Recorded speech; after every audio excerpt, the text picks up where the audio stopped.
ఓర్ప వాళ్ళ అత్తగారిని ముద్దు పెట్టుకొని ఏడ్చి, అత్తే కదా వెళ్ళిపోమంది, రూతు కూడా వెనకాల వచ్చేస్తుంది అనుకుంది ఆవిడ. అర్థమవుతుందా? అందరూ ఏం చేస్తే అదే చేస్తుంటాం మనకు గుర్తుందా? అందరూ గట్టిగా అరిచి చెప్తారు. ఒక ప్లేస్కి నేను మీటింగ్కి వెళ్ళా, ఇంతమందే ఉన్నారు. అయితే మీలో ఎవరికైనా హీలింగ్ కావాలేమో లేచి నుంచోండి అన్నాను.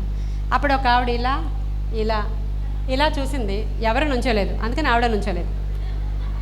యాక్చువల్గా ఆవిడకి చాలా పెద్ద ప్రాబ్లం ఉందంట. అర్థమవుతుందా? నేను వేరే ఊరు వెళ్ళాను కాబట్టి నాకు తెలియదు వాళ్ళందరికీ ఏం ప్రాబ్లమ్స్ ఉన్నాయి.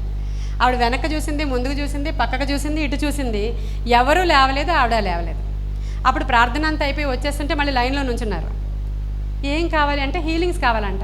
మరి ఇందాక నేను నుంచోమన్నాను, ఎవరూ నుంచోలేదు కదా పాస్టర్ అమ్మగారు, అందుకు మేము నుంచోలేదు. అందుకని వార్ప ఏమనుకుందంటే, ఈవిడ కూడా నా వెనకాలే వచ్చేస్తుంది. నేను ముద్దు పెట్టుకున్నానా, రూతు కూడా ముద్దు పెట్టుకుంది, నేను ఏడ్చానా, ఆమె కూడా ఏడ్చింది అని వెళ్ళిపోతూ వెనక్కి తిరిగి చూస్తే ఇంకేముంది, ఆవిడ రావట్లేదు.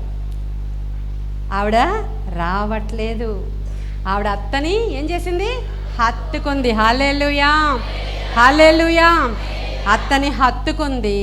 నీ దేవుడే నా దేవుడు, నా జనమే నీ జనము, నువ్వు ఎక్కడికి వెళితే అక్కడే, నువ్వెక్కడ మరణిస్తావో నేను అక్కడే అనేటువంటి నిర్ణయం తీసుకొని అత్తగారిని వెంబడించి వెళ్ళిపోయినటువంటి రూతు యొక్క చారిత్రకమైన నిర్ణయం అది. హల్లెలూయా.